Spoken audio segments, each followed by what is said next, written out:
السلام علیکم.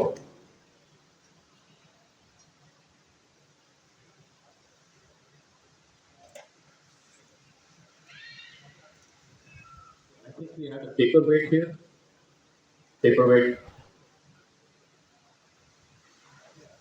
آپ سب کا آج یہاں آنا اور کچھ ناچیز کی دعوت کو قبول کرنے کے لیے میں آپ سب کا مشکور ہوں. ہم سب ڈی پی ایس ایف کی ترقی کی خواہشمند ہیں. میں خصوصی طور پہ کیونکہ میرے والد مرحوم تعلیم کی اہمیت کا بڑا بیان کرتے تھے. ان کی محنت سے جو ادارہ ٹی سی ایس سامنے آیا ہم سب کے لیے مثالی ہے. اور میری دعا ہے کہ اللہ ٹی پی ایس ایف کو بھی ترقی اور تمام عطا فرمائے. جب مجھے تقریر دینے کا ذکر چھڑا تو مجھے سمجھ نہیں آیا کہ میں ایسی کون سی بات کر سکتا ہوں جو آپ لوگوں کے لیے نئی ہو. کئی دن سوچ وچار کے بعد یہ فیصلہ کیا کہ تقریر چھوڑ کے اپنی لکھی ایک کہانی آپ کی خدمت میں پیش کروں.